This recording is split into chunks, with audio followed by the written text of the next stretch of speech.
Thank you for being here. As you probably suspect by now, I'm going to be talking about UPnP and UPnP mapping. This is a turbo talk, so obviously this is going to be a little fast. I'm going to try to go into as much details as I can, but any other questions or whatever, you can just go to the Q&A and I'll answer any questions. So let's do a brief introduction. Who am I? Not very important, but I'm a security researcher. I started working with security at the tender age of 14. I used to hang out on Undernet and work with ISPs back in the Dominican Republic, which is where I'm from, cable companies and all that. So that's that. What is UPnP? UPnP is Universal Plug and Play. Universal Plug and Play is technology made by the UPnP Forum, which is a code name for Microsoft.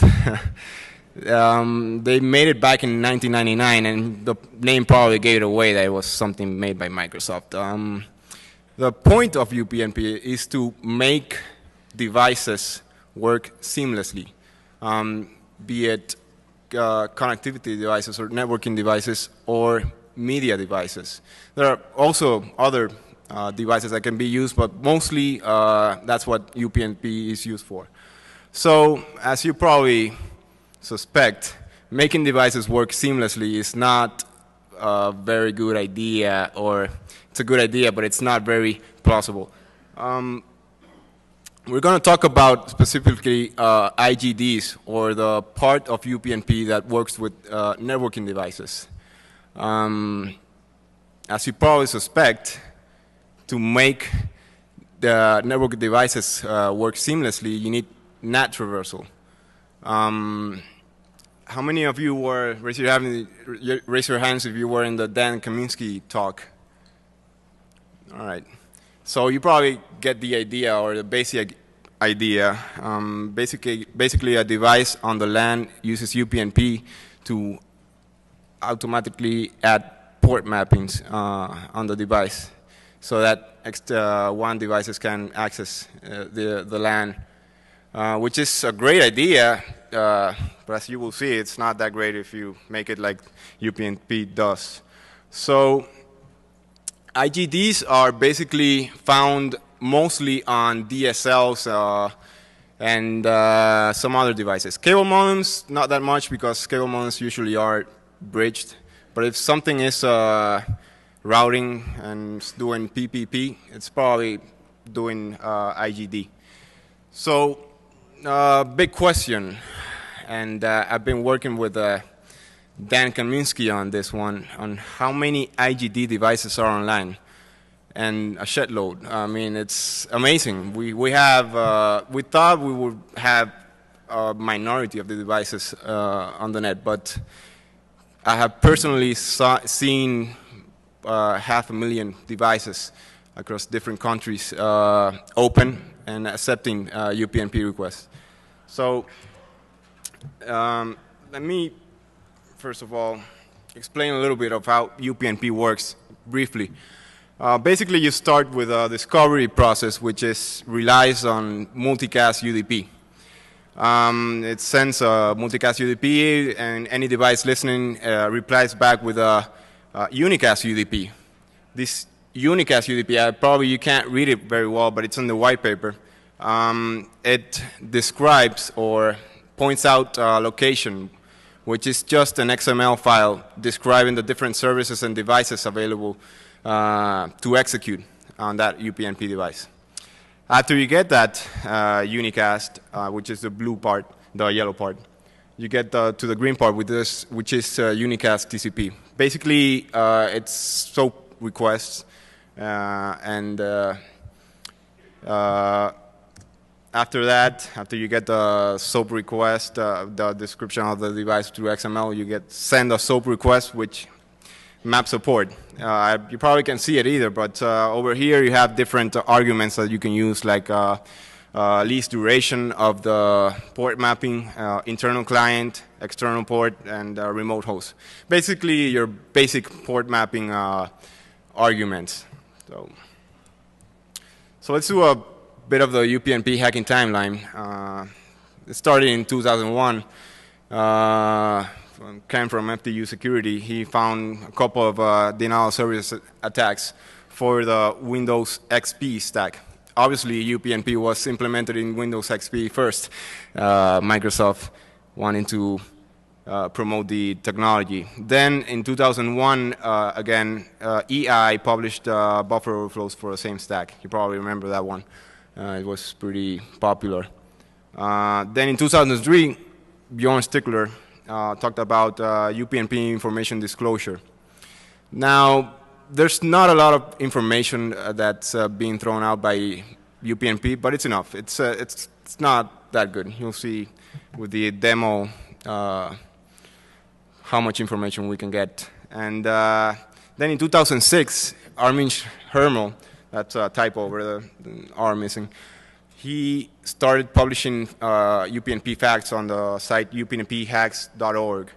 And he's basically, let's say, like one of the fathers of UPnP hacking. He has examined all the UPnP stacks and described which stacks allow some actions and whatnot.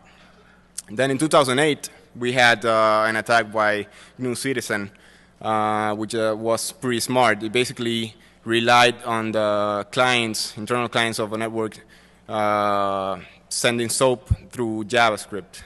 And basically the purpose of that was opening the web administration port of clients that access sites and such.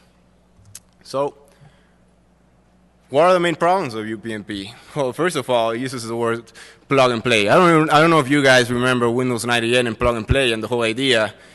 It didn't work. I mean, it's not rocket science, and every time I see plug and play anywhere, I just have to look it up because I don't want to go through the same nightmares that we went through in the early or late 90s. So the other thing with plug and play, it's a pretty nice idea. We would love to have things plug and play, but it doesn't work good with security. I mean, you can't have secure devices plug and play, being plug and play. I mean, you need to authenticate something, you need to ask questions and all that. Well, that's one of the main problems of UPnP too. UPnP has no authentication whatsoever at all.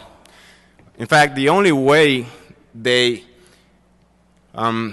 consider an entity that could actually execute commands is just if they have an IP assigned for, and which is ridiculous. I mean, it's like DEFCON sitting down and saying, oh, how are we going to let people in? How would we know who we would let in? And then someone said, if they exist, they can't come in, which is ridiculous. I mean, don't even go through it. After that, the other problems are that most stacks do not validate data. And what we mean by this is that, first of all, UPnP was made or designed for LAN use only. And that's not true, unfortunately. But not only that, port mappings were designed to work for internal hosts that wanted to traverse the net and add port mappings. So in this case, most stacks, or a lot of stacks, do not check if the internal IP is actually on the LAN or internal.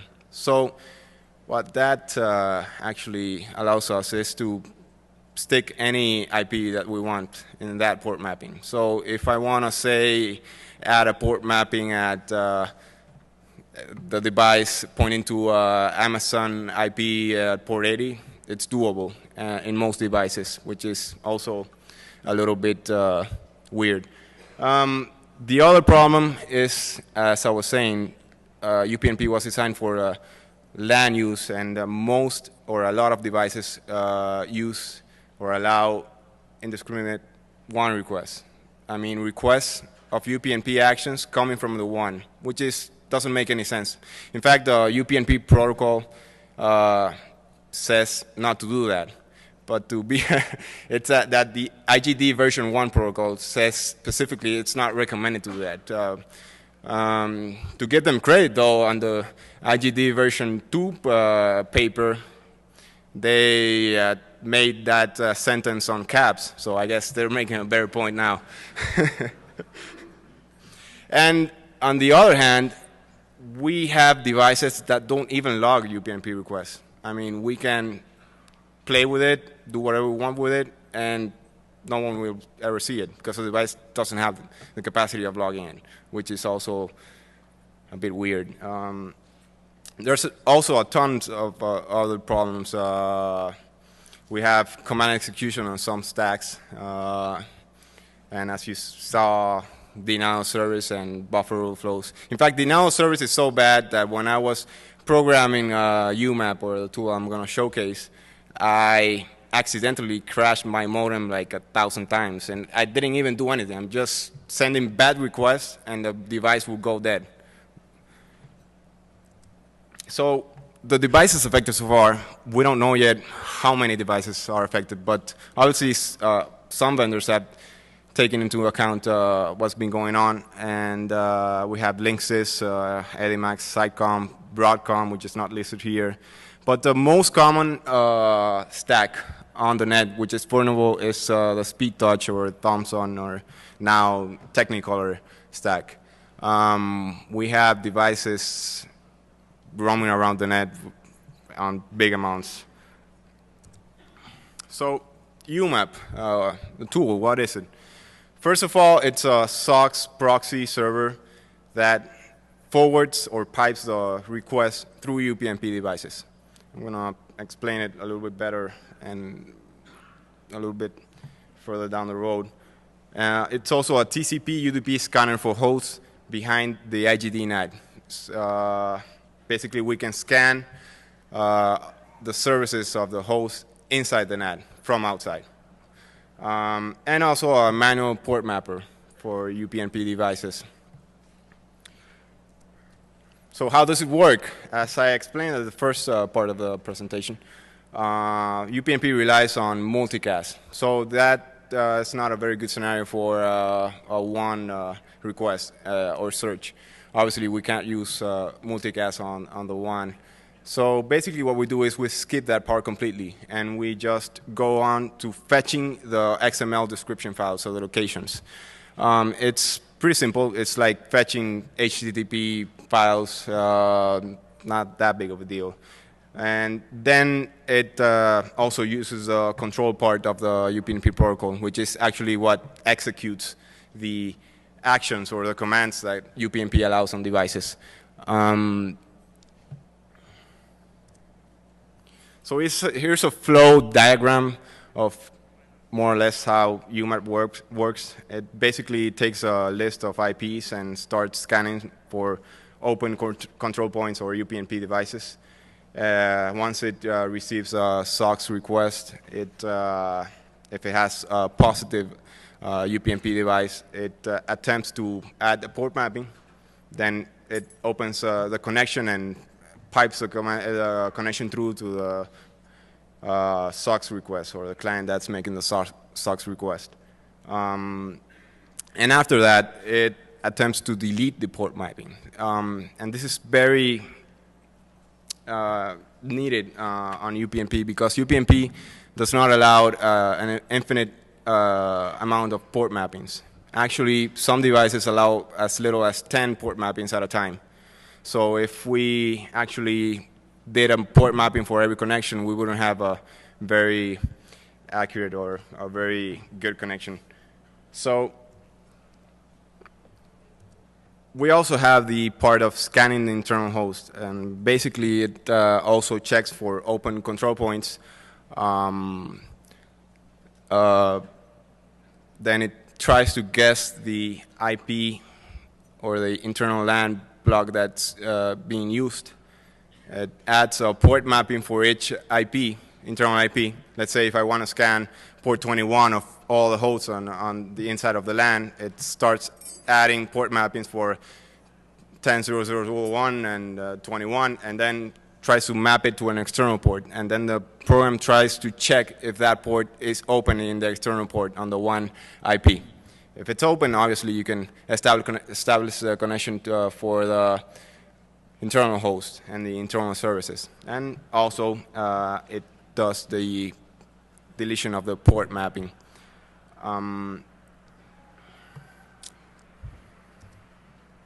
So what are the cons with UPnP mapping? A lot. First of all, the PnP stacks are buggy and unstable.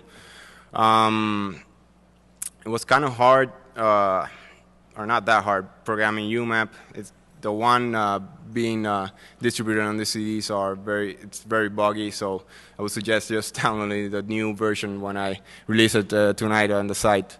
But basically, UPnP stacks, even though they're supposed to be in a standard, they don't behave on the standard, and they have minor differences. The other thing is that obviously we have limited bandwidth because we're relying on the upload bandwidth of the devices. And also, we have problems with protocols that have a heavy amount of connections. I mean, we can use UPnP mapping for maybe mapping ports for SSH, maybe some web requests.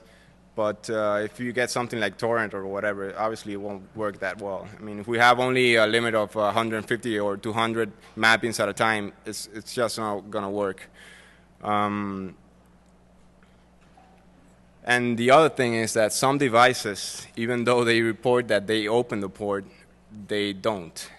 They say everything's okay, 200 okay, and everything in the reply. But when you go and try to connect to the port, you have nothing.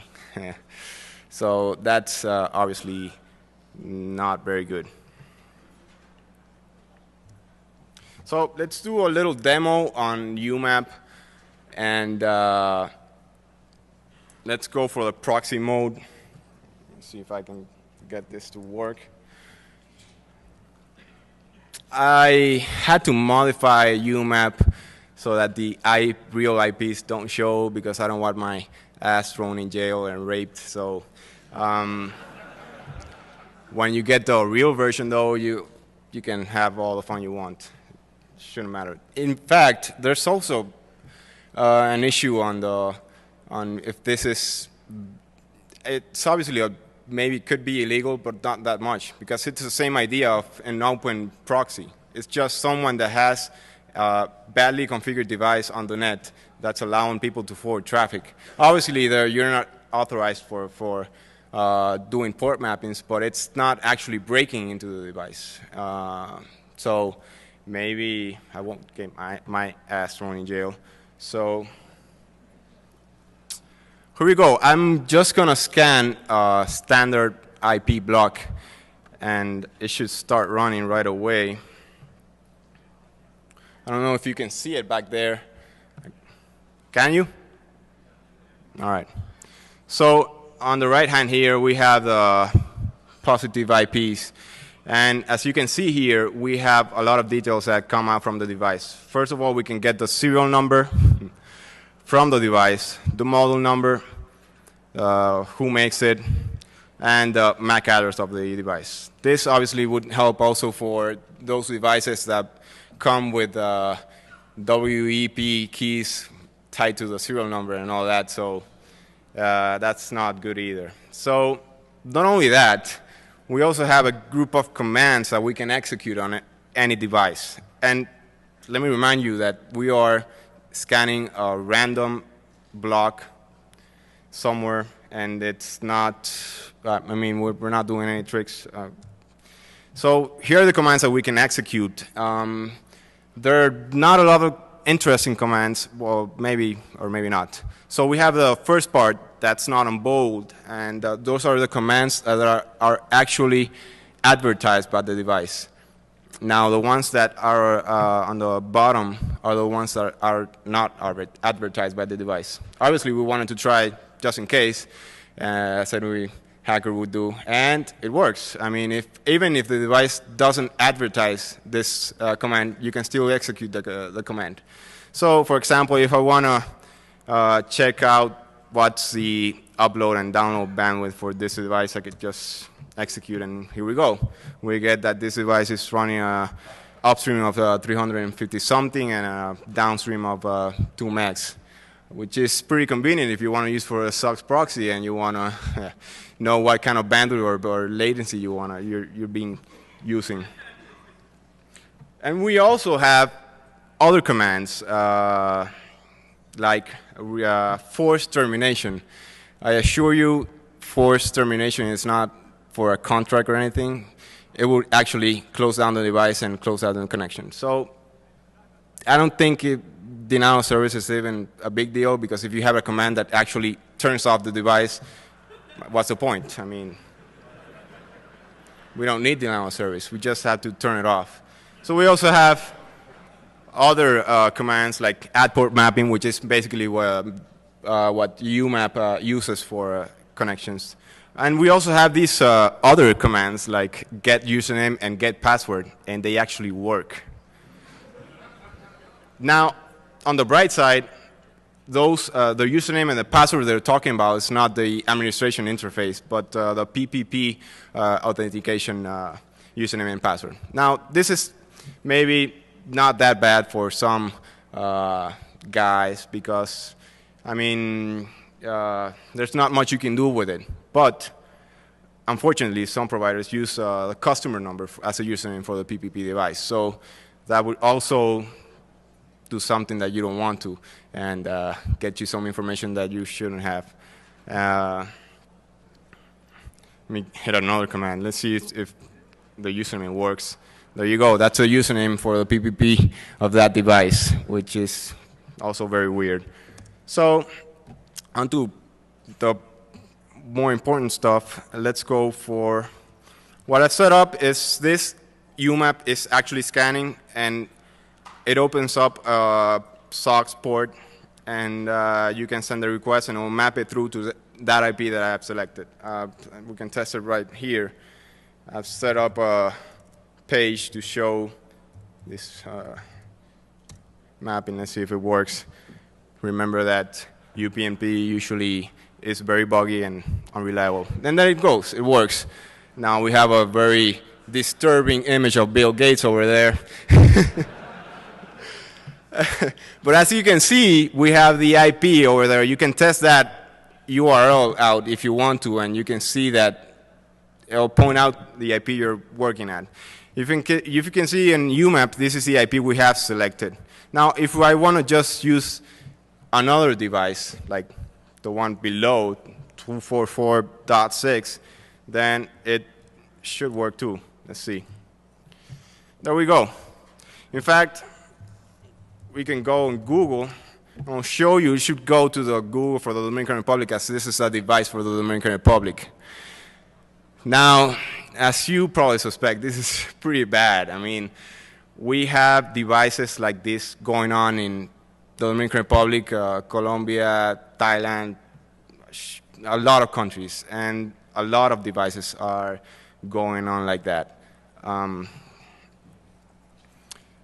We also have another functionality of the UMAP, which is scanning for internal hosts. Now, I don't want to do live scanning of the host, because most hosts nowadays are using other gateway devices like Linksys wireless routers and all that, which block all the WAN requests.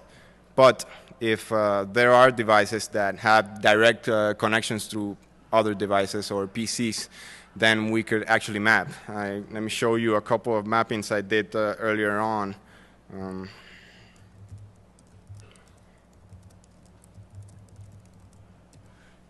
Now, don't laugh at my lead smudging skills from GIMP. So basically, what I want to show you here is UMAP, and this number up here on the total positives. This scan was running for a couple of days, and we got 88,000 devices with open UPnP ports, which is ridiculous.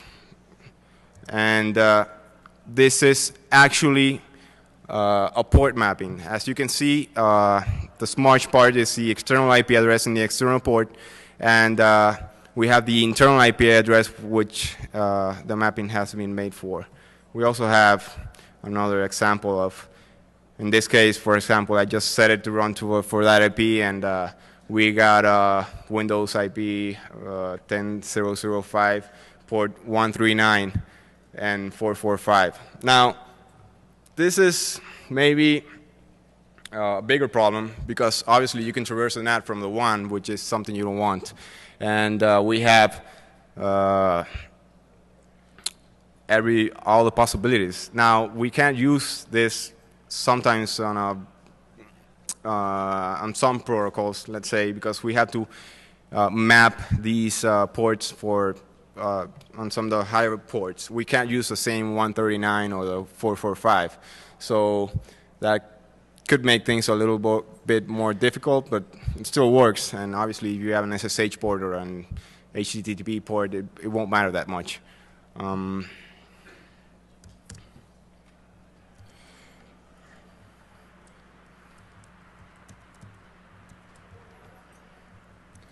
Let's keep on working here.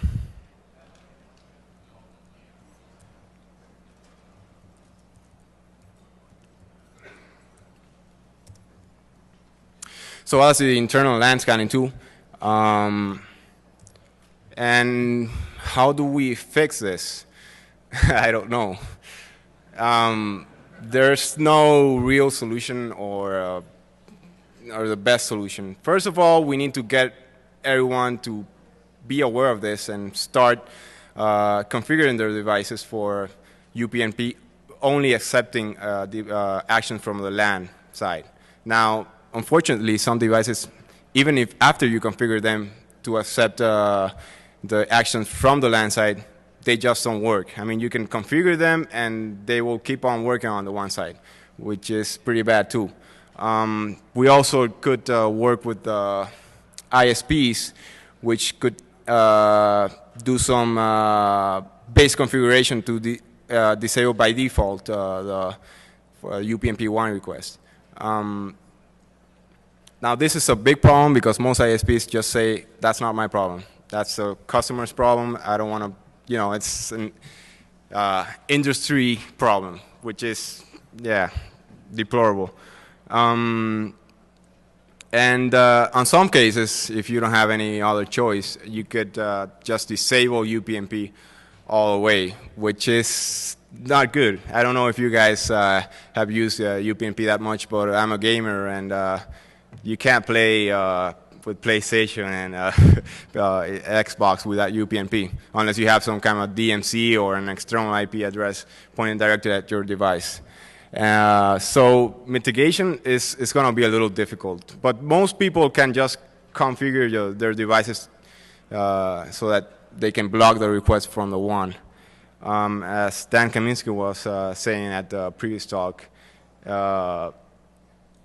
it's like having a firewall asking people if they want to block or unblock, which is kind of weird because, I mean, what should you ask?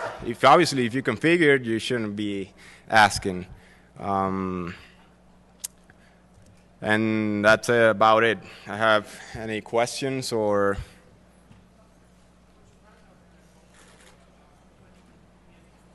I'm sorry? Thank you.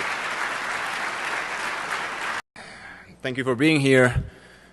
As you probably suspect by now, I'm going to be talking about UPnP and UPnP mapping. This is a turbo talk, so obviously this is going to be a little fast. I'm going to try to go into as much details as I can, but any other questions or whatever, you can just go to the Q&A and I'll answer any questions. So let's do a brief introduction. Who am I? Not very important, but I'm a security researcher. I started working with security at the tender age of 14. I used to hang out on Undernet and work with ISPs back in the Dominican Republic, which is where I'm from, cable companies and all that. So that's that. What is UPnP? UPnP is universal because cable modems usually are bridged. But if something is routing and doing PPP, it's probably doing IGD. So big question, and I've been working with Dan Kaminsky on this one, on how many IGD devices are online, and a shed load. I mean, it's amazing. We thought we would have a minority of the devices on the net, but I have personally seen 500,000 devices across different countries open and accepting UPnP requests. So let me, first of all, explain a little bit of how UPnP works briefly. Basically, you start with a discovery process which relies on multicast UDP devices. As you probably suspect, to make the network devices work seamlessly, you need NAT traversal. How many of you were, raise your hands if you were in the Dan Kaminsky talk? All right. So you probably get the idea, or the basic idea. Basically, a device on the LAN uses UPnP to automatically add port mappings on the device, so that WAN devices can access the LAN, which is a great idea, but as you will see, it's not that great if you make it like UPnP does. So IGDs are basically found mostly on DSLs and some other devices. Cable modems, not that much. Plug and play. Universal Plug and Play is technology made by the UPnP forum, which is code name for Microsoft. They made it back in 1999, and the name probably gave it away that it was something made by Microsoft. The point of UPnP is to make devices work seamlessly, be it connectivity devices or networking devices or media devices. There are also other devices that can be used, but mostly that's what UPnP is used for. So, as you probably suspect, making devices work seamlessly is not a very good idea, or it's a good idea, but it's not very plausible. We're going to talk about specifically IGDs, or the part of UPnP that works with networking. It sends a multicast UDP, and any device listening replies back with a unicast UDP. This unicast UDP, probably you can't read it very well, but it's in the white paper.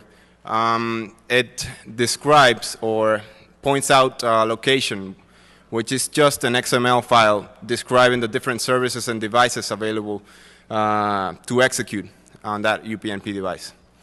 After you get that unicast, which is the blue part, the yellow part, you get to the green part with this, which is unicast TCP. Basically, it's SOAP requests, and after that, after you get the SOAP request, the description of the device through XML, you send a SOAP request, which maps a port. You probably can't see it either, but over here you have different arguments that you can use, like least duration.